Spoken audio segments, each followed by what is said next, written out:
Magandang araw sa inyong lahat, mga giliw naming tagapakinig. Muli po mga kaibigan, narito na po ang pagpapatuloy at ikatlong yugto ng liham kasaysayan na ipinadala ni Rene dito sa ating dulang. Love and Memories.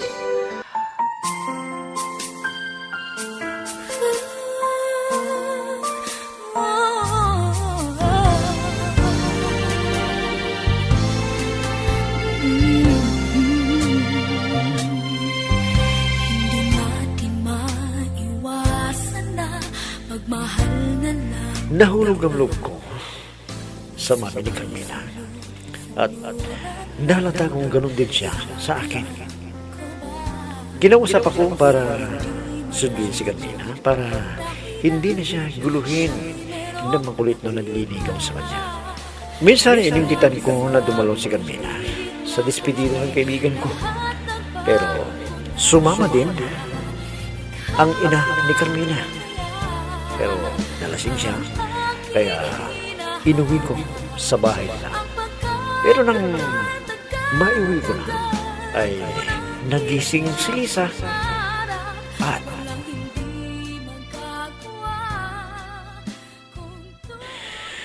mabuti na lamang at naiuwi ko na yung mag-ina. Uwi na din ako para hindi ako mapuyat. May pasok ako bukas eh. Magpapaalam na ako kay Carmina. Hintayin ko muna siya dito. Dahil nagbibihis pa yata. Rene, halika dito. May sasabihin ako sandali sa'yo. Ha? Tinatawag ako ni Lisa. Ano yung sasabihin nito? Baka gusto bang uminom ha? Ako, hindi na pwede. Medyo nahihilo na ako eh. O bakit? Natatakot ka ba sa akin? O kaya takot ka sa babae? Dahil ikaw ay isang... Hindi ako ganun sa iniisip mo. Bakit? Ano bang kailangan mo, Lisa? Ano pa? Kailangan kita rin eh. Dahil sabik na ako sa yakap at halik na hindi naman naibigay sa akin ng asawa ko na nasa abroad. Ha?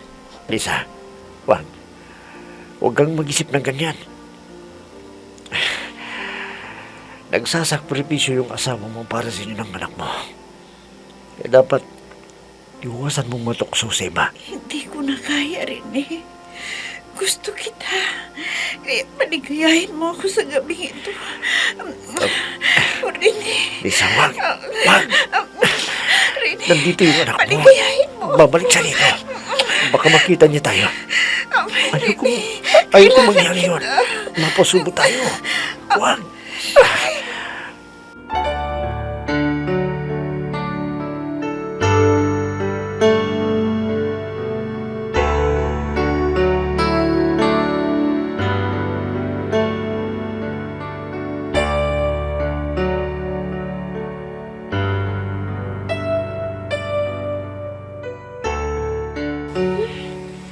Ang tagal naman ni Rene.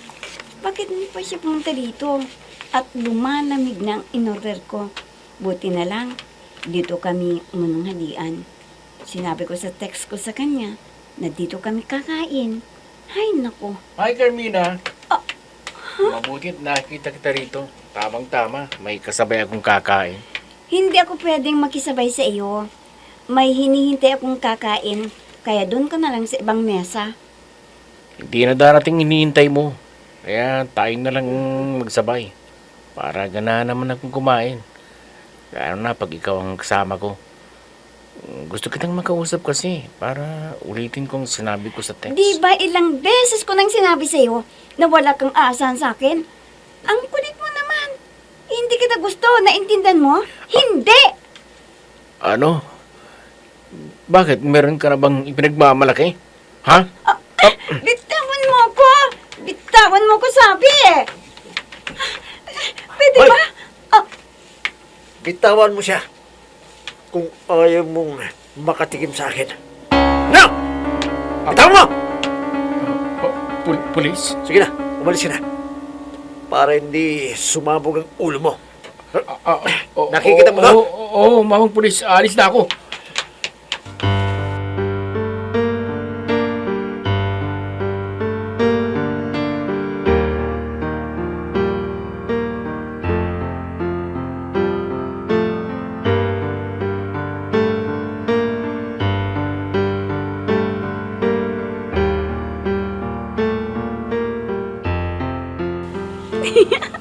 Oh, bakit ka natatawa dyan? Eh, nakita ka bang nakakatawa? Oh, sige, Bes. Sabihin mo sa akin para matawa rin ako, hindi lang ikaw. Bes, ganito kasi ang nangyari. Inimbita ko si Rene na kumain kanina. Pero nadatnan ako ni Maxie. Di pa kasi dumating si Rene. Aba, gusto niya na kami na lang magsabay na kumain. Huwag ko na raw hintayin yung kasama ko. Ano?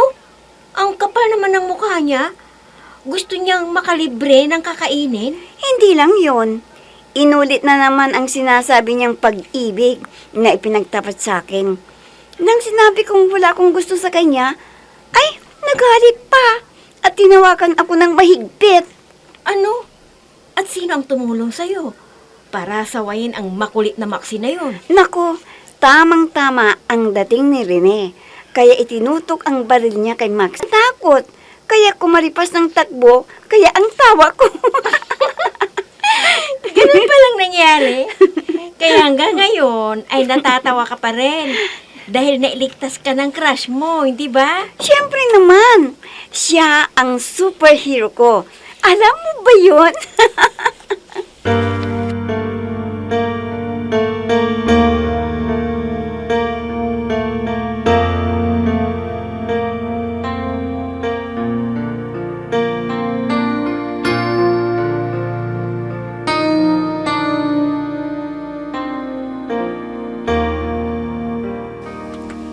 O, Rene, anak, nakabihis ka.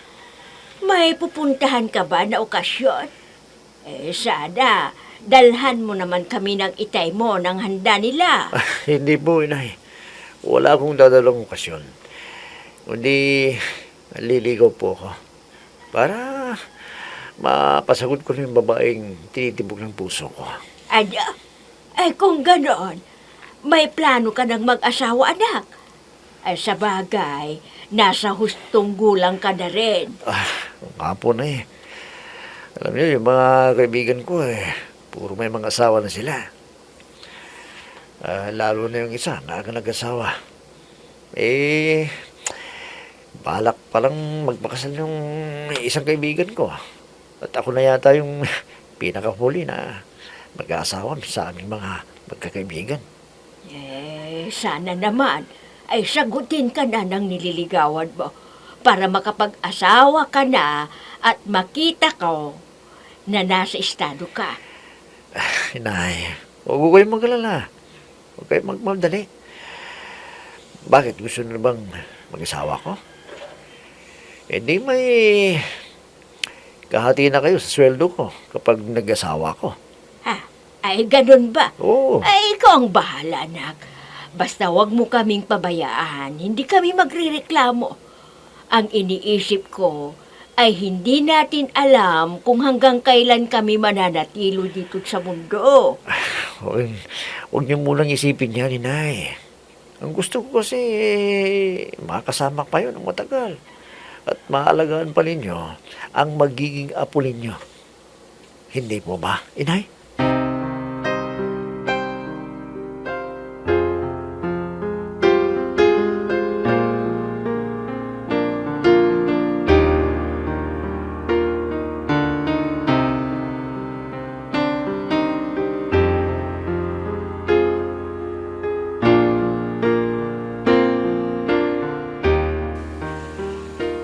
Ay, nakita ko na parang seryoso yata ang pinag-uusapan ninyo ni Rene.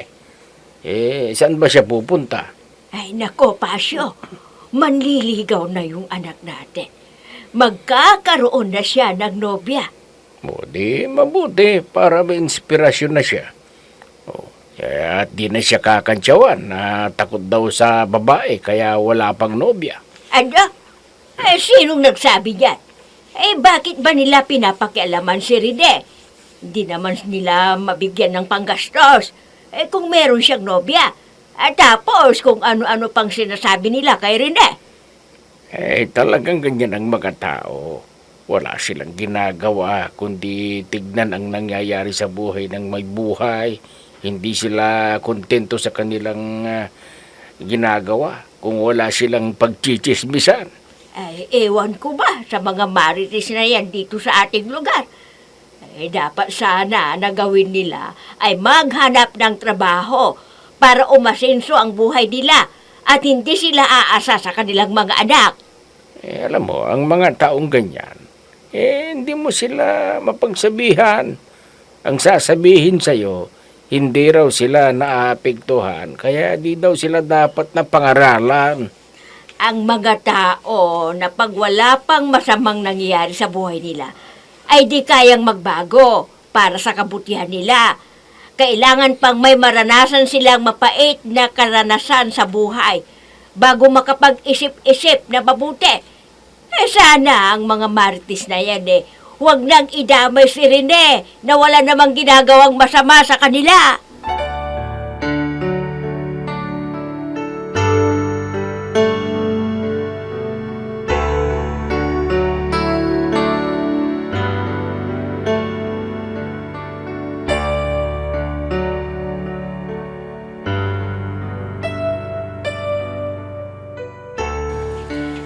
Carmina, iha, hindi ka na ba kinukulit ng lalaking naliligaw sa'yo? Sabihin mo lang para magawan ko ng paraan na hindi ka na istorbohin. Hindi na, Mami. Pero nakikita ko pa rin siya. Baka naghihintay lang ng pagkakataon para makausap niya ako. Teka, pumapasok ba sa universidad ninyo si Rene tuwing sinusundo ka niya? Minsan lang niya ginawa yun, Mami. Noong day off niya. At inimbitahan ako na dumalo sa okasyon ng matalik niyang kaibigan. Hindi ka ba dyan nililigawan? Sabihin mo sa akin ang totoo para mapagsabihan ko siya. Wala po siyang sinasabi na liligawan niya ako, no? Dahil nag-usap kayo, di ba? At ayaw ninyo na may manligaw sa akin. Hanggat di ako natatapos ng pag-aaral ko. Tama yan, iha. Ay, ngayon, panatag na ang loob ko. Natutuparin ni Rene ang usapan namin na pag may lumapit na manliligaw sa'yo, pagsasabihan niya. Mami naman, kung pwede, ay dapat may inspirasyon din ako para mas ganahan ako mag-aral. Ha? Teka, anong ibig mong sabihin, ha? May nagugustuhan ka na ba? May napupusuan ka na dyan? Opo, Mami. Dahil lagi kami magkasama. Kaya nagkaroon ako ng pagtingin sa kanya. At crush ko po ay si Kuya Rene.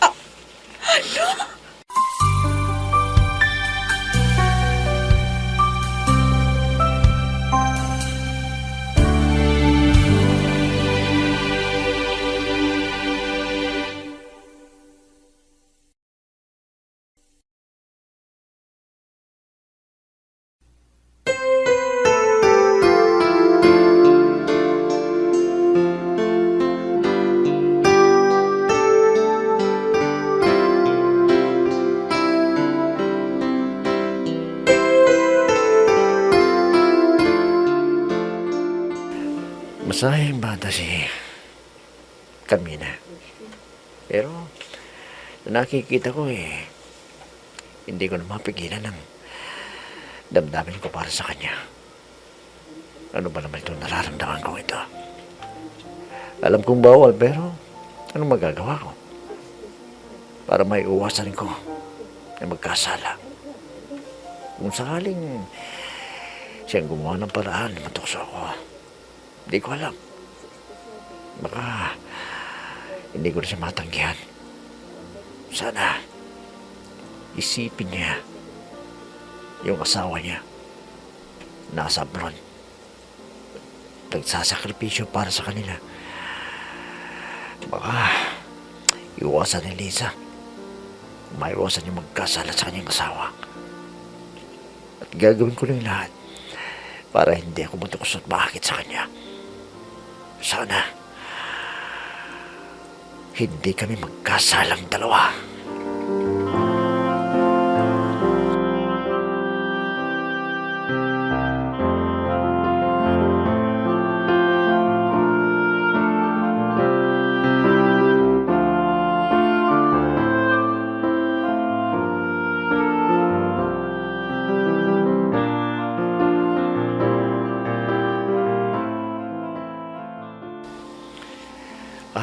Alis na ako, Carmina. Para makapagpahinga ka na. At makauwi na rin ako. Dahil may pasok pa akong bukas eh. Rene, bago ka umalis, may naisa na akong sabihin sa'yo. At sana, di mo ako pinsasan. Ha? Ano ba yung sasabihin mo sa akin? Sige na. Ano ba yun? Nahihiyaman ako. Gusto kong malaman mo na crush kita, Rene. Ano? Pero Carmina, hindi ba sabi ng mami mo? Unahin mo muna yung pag-aaral mo? O bakit? May nobya ka na? Sabi mo sa akin ng totoo. Wala pa. Kaya lang, hindi ba ako handa dyan? Marami pong dapat na asikasuhin sa buhay. Basta, sinabi ko lang sa iyo. Parang ikaw ang gusto kong maging nobyo. Maganda rin itong anak ni Lisa. Pero, hindi siya yung type ko eh. Kundi ang kanyang ina. Bakit hindi ka umimik yan? Hindi mo ba ako type, Rene? Carmina. Alam mo, bata ka pa eh. At, huwag mo na yung intindihin. Pag-aaral mo nang intindihin mo. Tsaka, wala ka pang alam sa pag-ibig. Talaga na ako, Rene. Naiintindihan ko na ang pag-ibig. Kaya kung type mo ko, sabihin mo. At sasagutin kita kaagad. I'll be with you for the rest of my life. From the bottom of my heart, I will. I'll always be with you.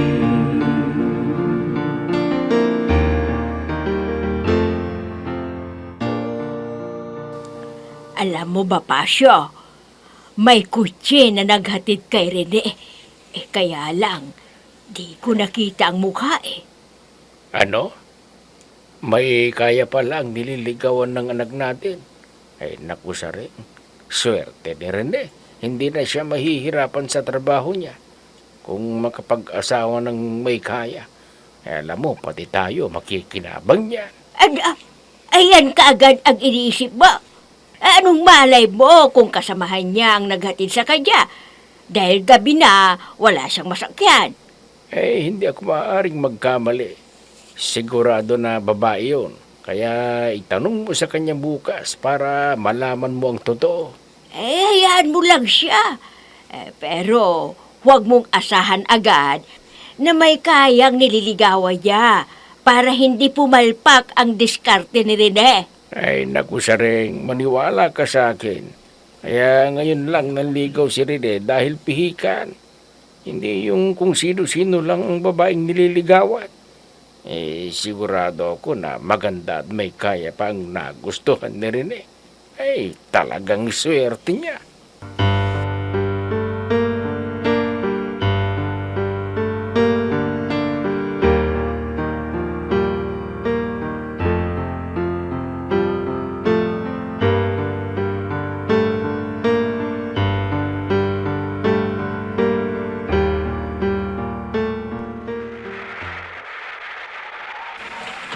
May humintong sasakyan sa harap.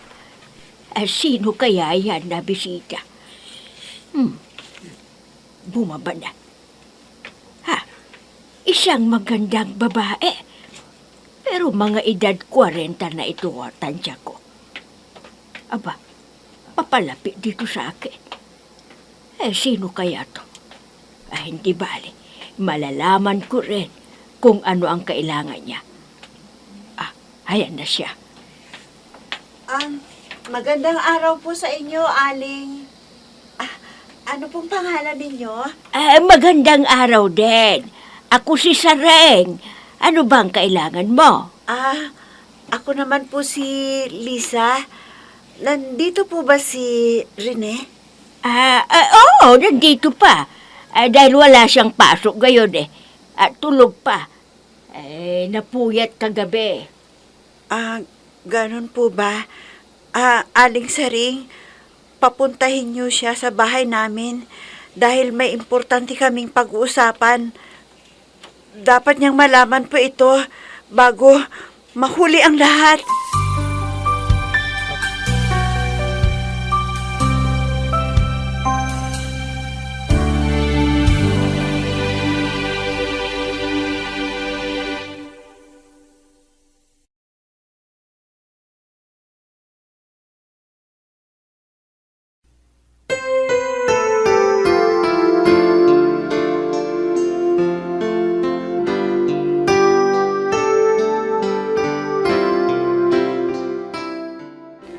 Ano kaya ang importanteng sasabihin ni Lisa kay Rene?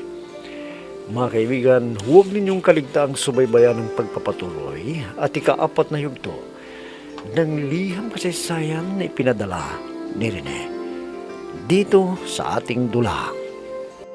Love and Memories.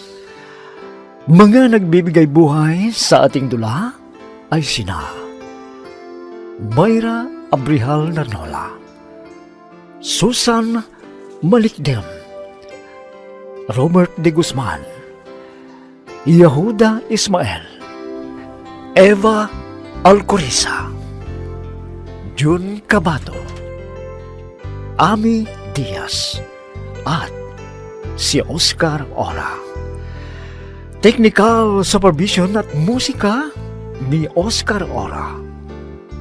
Nilapatan ng tunog ni Robert de Guzman. Mula sa panulat at direksyon ni Ami Diaz. Love and Memories. Inihahandog sa inyo ng F3 Recording Studio para sa Pambansang Radyo ng Pilipinas, Bombo Radio, Philippines.